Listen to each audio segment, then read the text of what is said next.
Okay. Assalamu alaikum wa rahmatullahi wa barakatuh. Bismillah ar-Rahman ar-Rahim. Wassalatu wassalam ala nabiyyina Muhammad wa ala alihi wa ashabihi ajma'in amma ba'd. Inshallah, today our parable is in Surah Ibrahim, the 14th chapter, verse 24.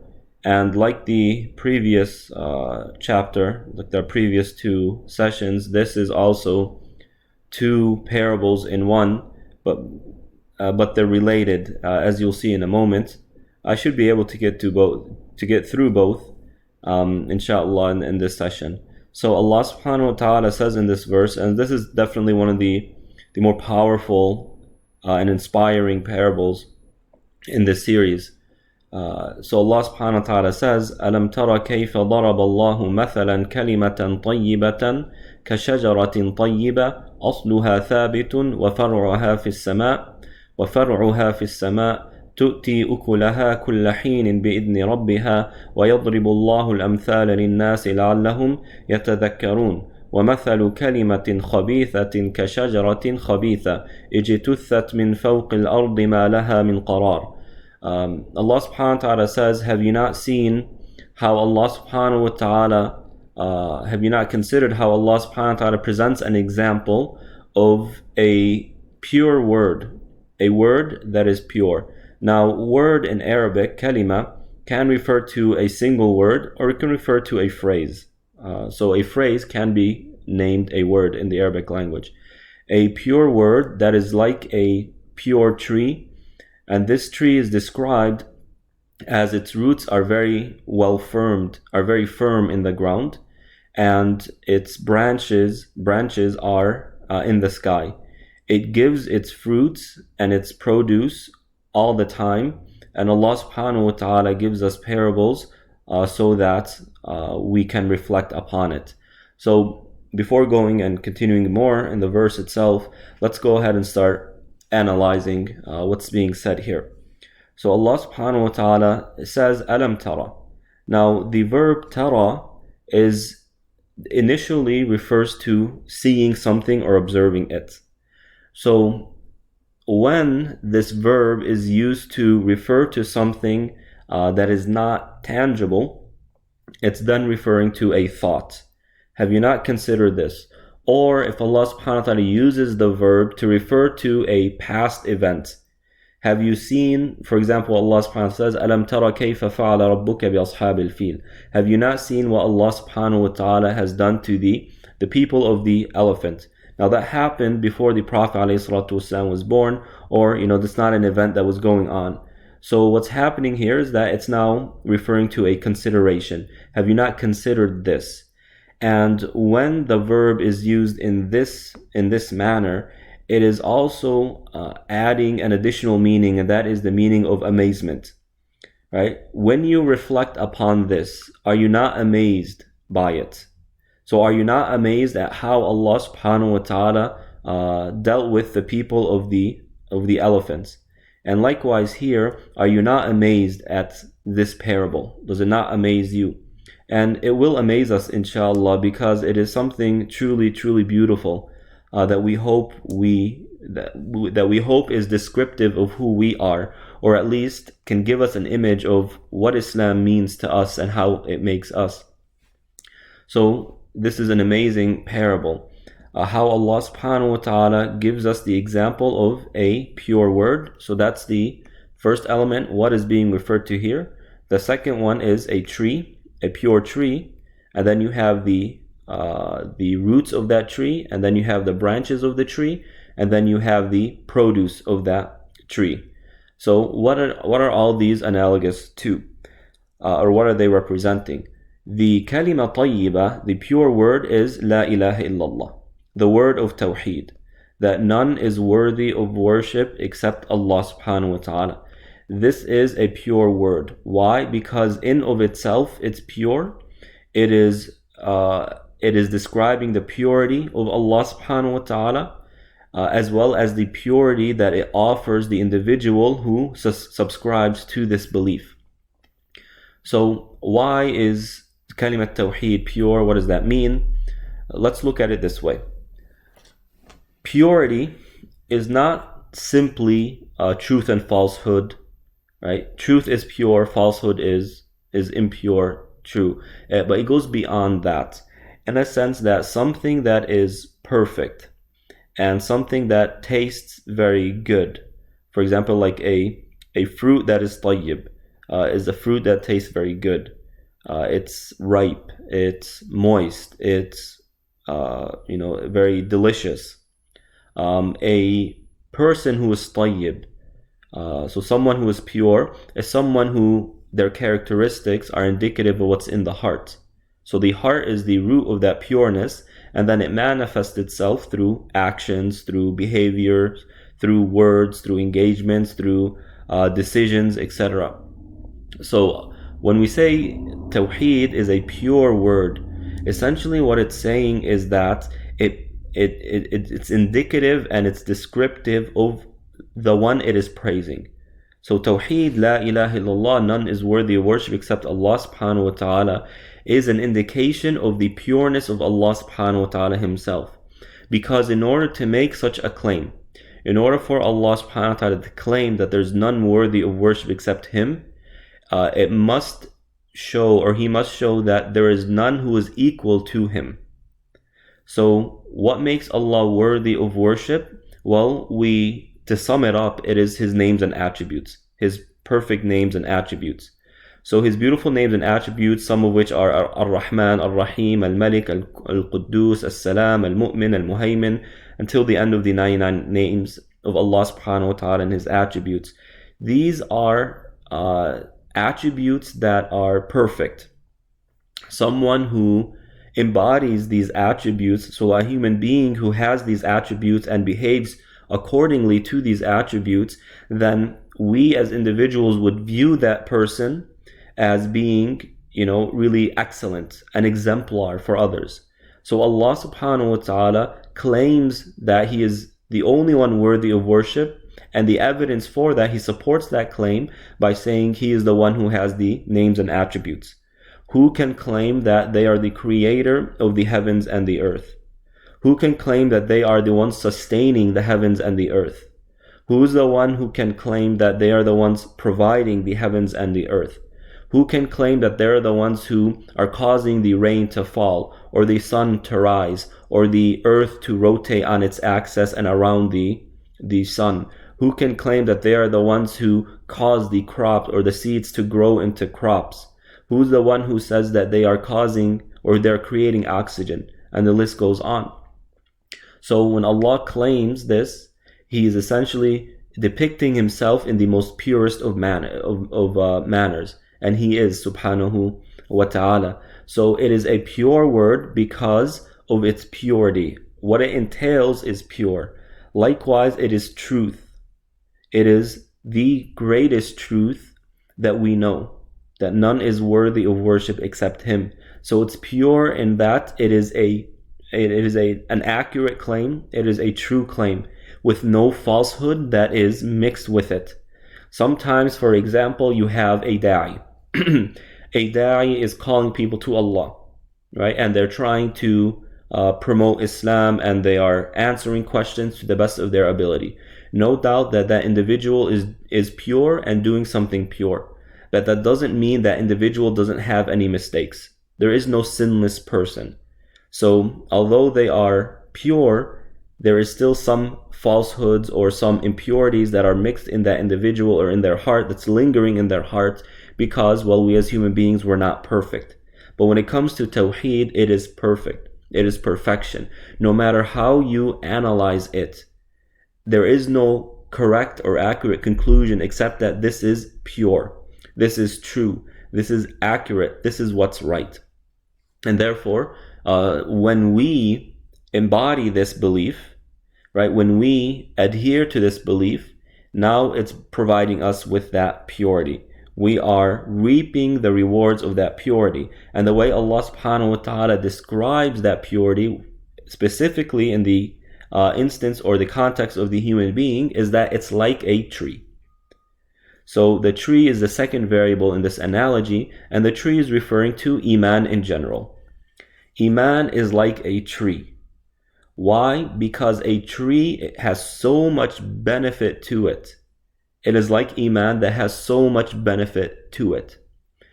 Trees, right? If you analyze trees, or before that, the Prophet ﷺ was in a gathering of companions, and he says that the believers are like a tree.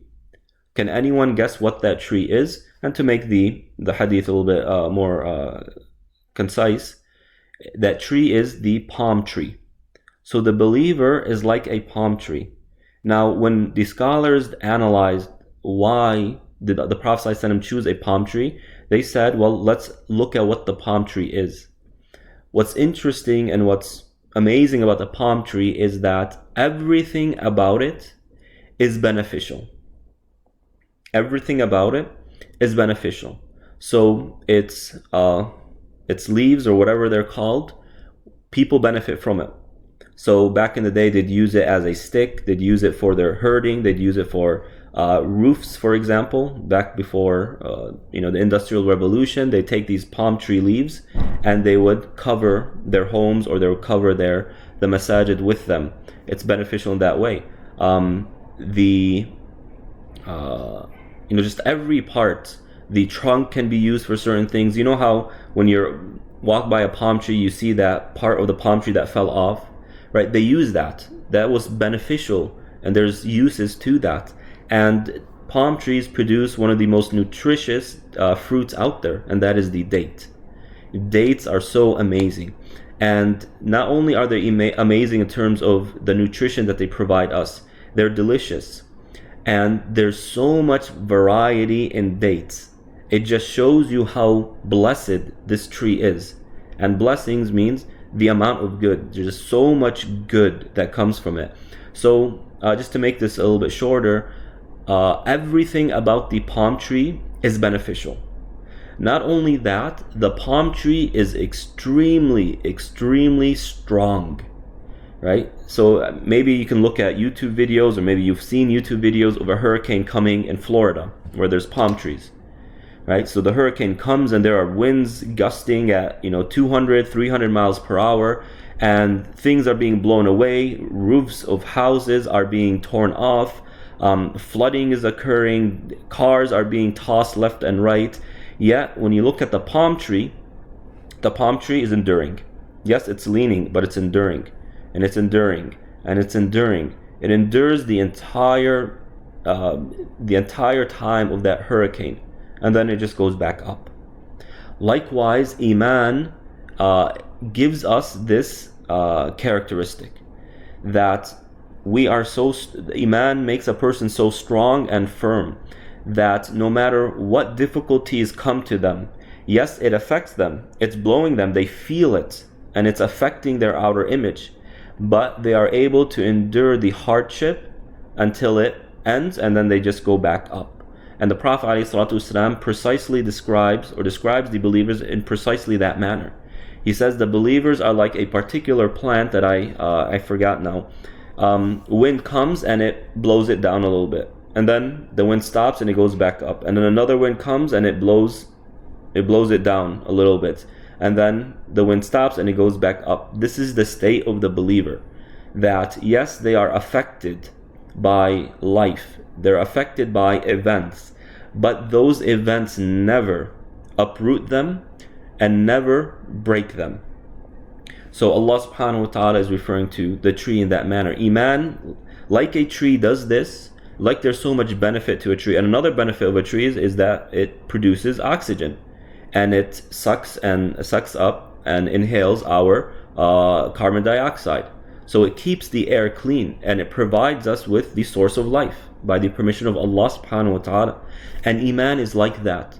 Iman, like the tree provides oxygen, Iman provides life for the soul. It provides oxygen for the soul. Where if that Iman isn't there, the person feels like they're suffocating. And we'll get more into that when we talk about the parables in Surah An-Nur, the 24th chapter.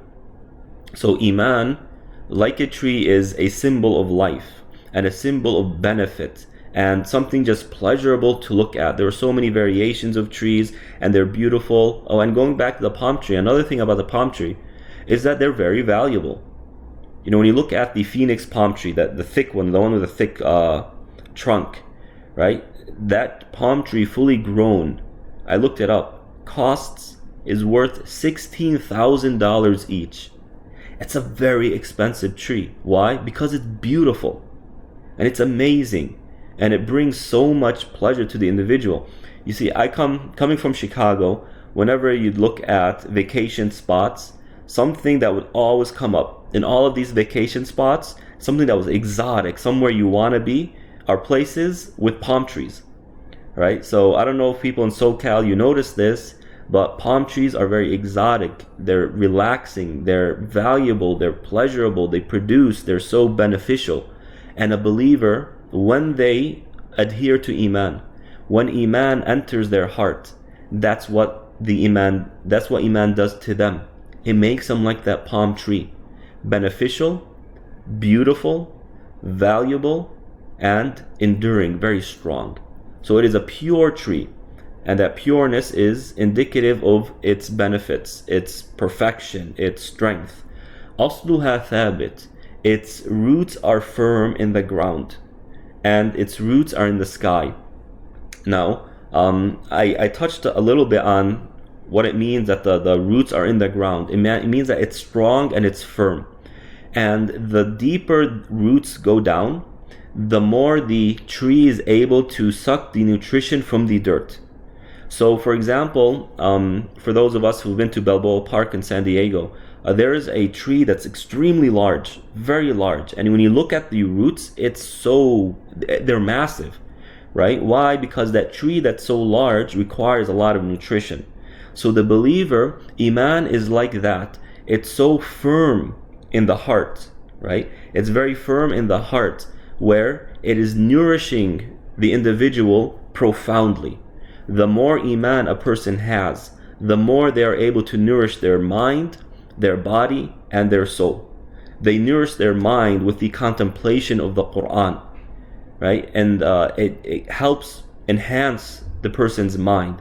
It helps give them insight, wisdom, how to perceive and process and understand events in life, whether particular circumstances or a larger event.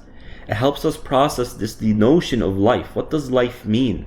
So it is nourishing the mind in that manner. It nourishes the heart. أَلَا بِذِكْرِ اللَّهِ تَطْمَئِنُّ الْقُلُوبِ. Indeed, with the remembrance of Allah, do hearts find rest. So it nourishes the heart. It provides it with that tranquility, that solace, to where regardless of how difficult a situation might be for an individual, they might be feeling the stress. It might cause their body to weaken. It might affect their eating habits. But all in the while, their hearts feel okay. Yes, I feel the pain, but my heart feels reassured that I will get through this because Allah subhanahu wa ta'ala will get me through it. Things will be brighter because Allah subhanahu wa ta'ala is the most merciful. My future is still there. I am still able to construct a future because Allah is able to do all things and can change a person's situation from the darkest of dark to the brightest of bright. So when Iman really takes its roots in the heart, it provides that nourishment. Oh, and the body. We nourish our body because Islam teaches us good habits. If you eat, then eat in a way that doesn't harm your body.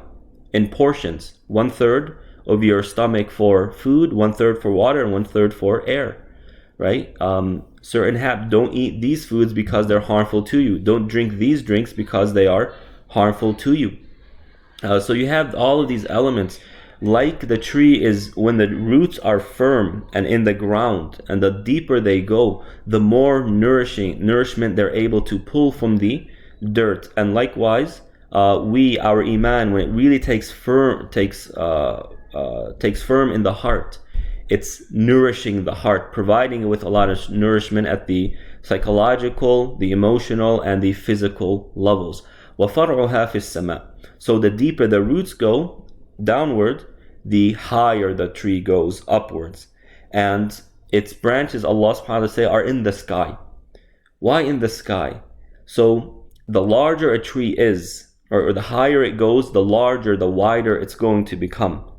And the larger the tree is, it has certain benefits. Number one, it's visible. People can see it no matter where they are. It becomes like a landmark. You know, back in the day, before GPS and before all Google Maps and all this stuff, people would say, meet me by this landmark, or once you see this landmark, make a right, right? So a tree, the higher, the taller it is, the more visible it becomes. Likewise, the more iman sets in a person's heart, the more visible that becomes on the individual. Allah subhanahu wa ta'ala describes His religion as Sibghatullah, the Sibgha of Allah, the religion of Allah. And He uses the word Sibgha, which literally translates as dye. You know how when you dye your hair, you change the color, or you dye your shirt, it changes the color? Allah is referring to His religion with this adjective, right? And the scholars commented saying that what it means, or why Allah subhanahu wa ta'ala used this word, is that religion, Islam, Iman, when it really takes its place in the heart, like dye, completely changes the outer image of a person. Iman, when it enters the heart, completely changes the outer image of the person. Someone who's a gangster is now a believer with a beard and praying, and their face is glowing with a nur, with Iman. A person who was, in a primitive tribe and, they were half naked running around, now are, the image of Iman is clearly seen on them. So when the tree goes upwards, it becomes more visible to people. Likewise, when a tree goes upward, it becomes wider. There are more branches, and the branches are longer, and thus there are more places for the produce to grow. The larger the tree is, the more it's going to produce. Likewise, it's supplemented by the depth of the roots and the amount of roots, so it can continue to sustain that large amount of production. So the more iman in a person's heart, the more beneficial they are to other people. The more other people are able to benefit from that individual. And that segues into the third benefit. The larger the tree is, the more shade it provides. And shade is a place of relaxation. You take shelter under shade when it's a hot day or when it's raining, right? So that shade is a form of shelter. And likewise, believers provide shelter for people. And I'll take this moment to give a shout out to all the, mashallah, the Muslim Islamic organizations and the volunteers who are putting time and effort and putting themselves in harm's way and in risk's way to help people in need. They are out there, they're under the sun, even though they're fasting. They are meeting with people, even though there's a risk in doing that, and they're providing that shelter to people. This is Iman when it's in the hearts of individuals, that they're willing to have the courage to put themselves in harm's way in order to benefit and shelter other people. So the Prophet ﷺ describes the believer as al-Muslim man salima an-nasu min yadihi wa lisanihi. A believer, a Muslim, is someone who other people are safe from. And in another hadith, a person doesn't fully believe until their neighbors feel safe with them. They're not harming their neighbors. So it is indicative of Iman that people see us as a place of shelter, and they feel safe when they see us, not the propaganda that the media has been spewing about Muslims. And one of the journalists at CNN, a good fellow, I forgot his name, he said that anyone who has a Muslim as a neighbor, then they're the luckiest people. You should look for a neighbor who's Muslim. Why? Because he dealt with them. He knows what it is. And that's coming from the Iman, the teachings of the Prophet ﷺ. And it gets better. There's one more thing about this tree, the tree of Iman, and that is تُؤْتِي أُكُلَهَا كُلَّ حِينٍ بِإِذْنِ رَبِّهَا. It provides its produce all year round. Many trees are seasonal. Many plants are seasonal. In that season, they produce and they benefit others. but once that season is over, they don't. Whereas the believer, they're not seasonal. They're not Muslims who, well, I guess this is an opportunity. They're not Muslims who only practice in Ramadan or only benefit other people in Ramadan, right? May Allah accept all of our good deeds, but the tree of Iman, when it takes root, is constantly and persistently providing others, benefiting others. Its fruits are always coming out. And what are the fruits here symbolic of or analogous to? It is analogous to good deeds, actions, work, doing, coming closer to Allah subhanahu wa ta'ala. Once Iman takes root, the person will naturally produce good deeds constantly, all the time. They don't have to be comfortable in order to do something for the sake of Allah subhanahu wa ta'ala. They don't have to put conditions where, okay, I'll only be involved in this charity organization if they provide me with some benefit, or I'll only volunteer some of my time if the weather is good. No, the believer, when Iman takes root in the heart, they recognize that al-ajr ala qadr al-mashaqqa, reward is based on the difficulty. They realize that, okay, yes, it's Ramadan, it's hot outside, and COVID, there's risk, but that's okay. I take the precautions. I make sure that the risk isn't too high where I'm throwing myself in the path of suicide. But there is a little bit harm, but I know the Prophet ﷺ taught me that harm will only increase my good deeds. It will only increase my relationship or strengthen my relationship with Allah subhanahu wa ta'ala. So a believer is constantly providing, constantly producing, constantly benefiting others, no matter what the situation is. When things are tough, we see Muslims rising to action. We see Muslims on the front line. We see Muslims sacrificing their wealth, sacrificing their comfort, sacrificing their free time in order to benefit others. Why? That is the tree of Iman doing its work. Likewise, things are okay, people are comfortable, everyone is doing fine, that's okay. Well, let's do something, let's find something to do regardless. If this generation is doing well, then let's work on the next generation to make sure that they continue to live the beauty that we are and the comfort that we are living.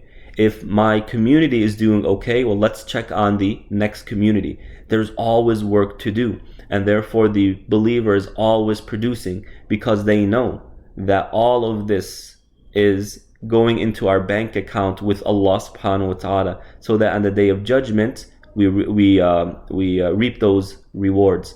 And as the Prophet ﷺ taught us, if the day of judgment has begun and you have a date seed to plant, then go ahead and plant it. Why? There's so many wisdoms that we can derive from this hadith. Because a believer is always preparing himself or herself for meeting Allah subhanahu wa ta'ala. And they recognize that Allah subhanahu wa ta'ala is always rewarding us, no matter how small of an action we do or how large. Right? So long as you're still alive, there's still some work to be done, because Allah's bounties are also unlimited. No matter how much you do, it's not going to end, or Allah's reward is not going to end. There is no maximum capacity. So Allah subhanahu wa ta'ala describes the believers, describes Iman as a tree, and a tree is beneficial in all of its aspects, and it benefits others. It's beneficial in of itself, and it benefits others. It's a very strong tree that its roots are very deep in the soil, in the earth, and it's very large, and thus it can maximizing its produce. And it's not seasonal, it's constantly producing. Why? Because part of Iman is the recognition of the day of judgment and our need for good deeds, and that Allah subhanahu wa ta'ala loves those who excel. It's our pursuit of Allah's love that makes us like this tree, and our pursuit of Allah subhanahu wa ta'ala's bounties, especially paradise, and especially His pleasure, that Allah subhanahu wa ta'ala makes us like a tree. وَيَضْرِبُ اللَّهُ الْأَمْثَالَ لِلنَّاسِ لَعَلَّهُمْ يَتَذَكَّرُونَ. And Allah subhanahu wa ta'ala presents examples for people so that they reflect and contemplate them. So in the previous parables, Allah subhanahu wa ta'ala used the word tafakkur, to contemplate. Here he used tadakkur, to emotionally reflect, because this is a beautiful image. It's something that really brings us solace, comfort, tranquility. When you look at a tree is beautiful. And remember, the next time you look at a tree, remember this parable. And remember, you are like that tree.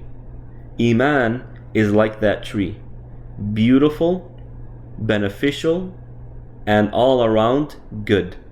But we have to work on that Iman. And I'll conclude with this. Ibn Qayyim rahmatullah alayh, commenting on this parable, he says this parable is so deep, it's so profound, and it's teaching us a lot of things, some of which I have mentioned. But one thing that the verse doesn't directly address but alludes to is the following. A tree, yes, it's beautiful and beneficial, but a tree doesn't sustain itself. It needs sustenance. And in order for a tree to survive, two things need to happen. It needs two things.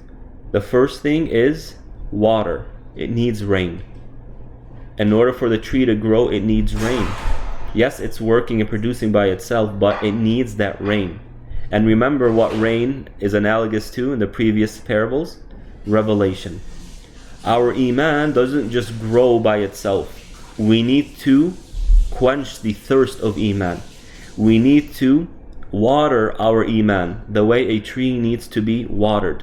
We need to feed our Iman revelation, knowledge of Islam, knowledge of the Quran, knowledge of who Allah subhanahu wa ta'ala is. And the second thing a tree needs in order to survive is we need to cut the weeds out. Because if those weeds grow too much and they become too big, it can kill the tree. Likewise, Iman is similar.